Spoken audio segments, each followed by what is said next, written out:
नमस्कार साथियों, स्वागत है आप सभी का अपने चैनल हमेटा एजुकेशन पर।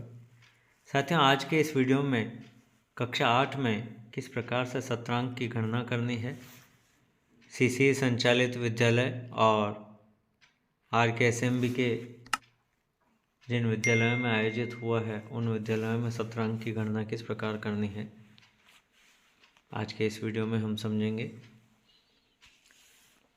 उपस्थिति के अंकों का गणना हर स्तर के विद्यालय में होना है।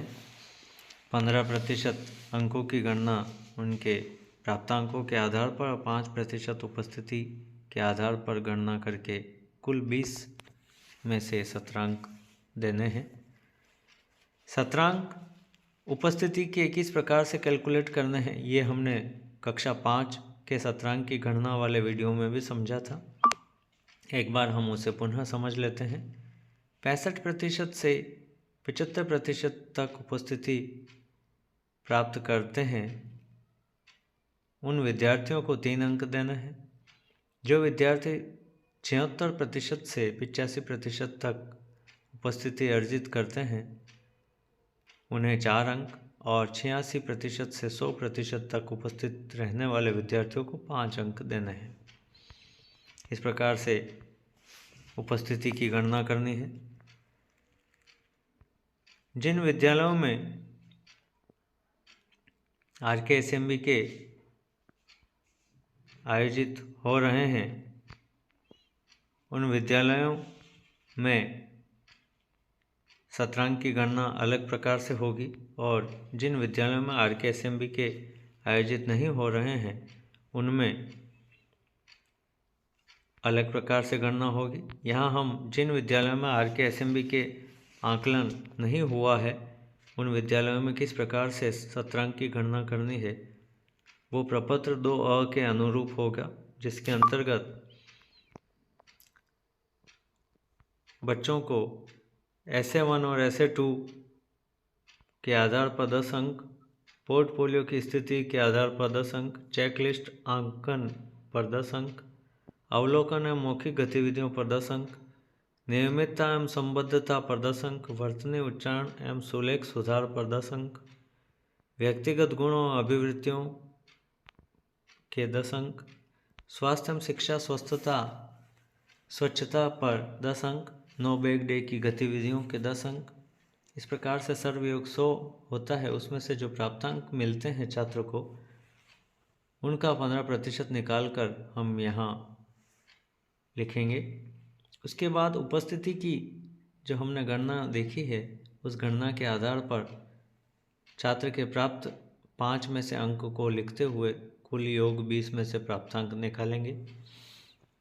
इसके अलावा राजस्थान के शिक्षा में बढ़ते कदम के अंतर्गत आकलन जिन विद्यालयों में हो रहा है वहाँ पर शतरंज का निर्धारण प्रपत्र 2B के अनुसार होगा।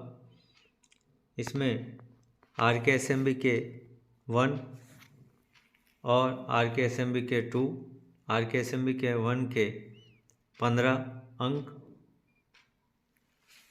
और तीनों सब्जेक्ट के, और RKSMB के 2 अर्धवार्षिक परीक्षा और 3 सब्जेक्ट के अंक 15 + 50 के हिसाब से प्रथम परक 10 अंक, द्वितीय परक 10 अंक, इस प्रकार कुल योग होता है 100 का।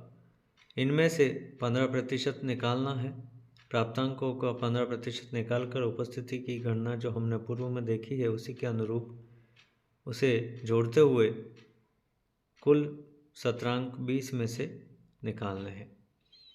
हिंदी, अंग्रेजी, गणित विषय के अतिरिक्त शेष विषयों का 17 अंक निर्धारण प्रपत्र 2S के अनुसार होगा। प्रपत्र 2S इस प्रकार यहाँ नीचे दिया गया है, जिसके अंतर्गत नाम आ जाएगा। प्रथम परक के 10 अंक, द्वितीय परक के 10 अंक, अर्धवार्षिक परीक्षा के 70 अंक और नो बैग डे की गतिविधियों के 10 अंक। इस प्रकार से 100 अंक होते हैं, और 100 अंक में से 15% निकालना है प्राप्तांकों पर, और उपस्थिति के 5% अंक को जोड़ते हुए 17 अंक हमें 20 में से निकालने हैं। अन्य विद्यालयों में सत्रांक का निर्धारण प्रारंभिक शिक्षा पूर्णता प्रमाण पत्र परीक्षा में प्रत्येक विषय का अंक बार 100 अंकों का होगा, जिसमें 20 अंक सत्रांक के होंगे और 80 अंक प्रारंभिक शिक्षा पूर्णता प्रमाण पत्र परीक्षा हेतु निर्धारित है। सत्रांक के 20 अंकों में से 5 अंक उपस्थिति के तथा 15 अंक प्रथम परक द्वितीय परक अर्धवार्षिक परीक्षा 9 बैक डे के लिए, जो कि प्रपत्र 10(2) के अनुसार हमने यहाँ देखे। आशा है ये वीडियो आपको कक्षा 8 के सत्रांक की गणना करने में सहायता करेगा। वीडियो को ज़्यादा से ज़्यादा शेयर करें और विस्तृत दिशा निर्देश आप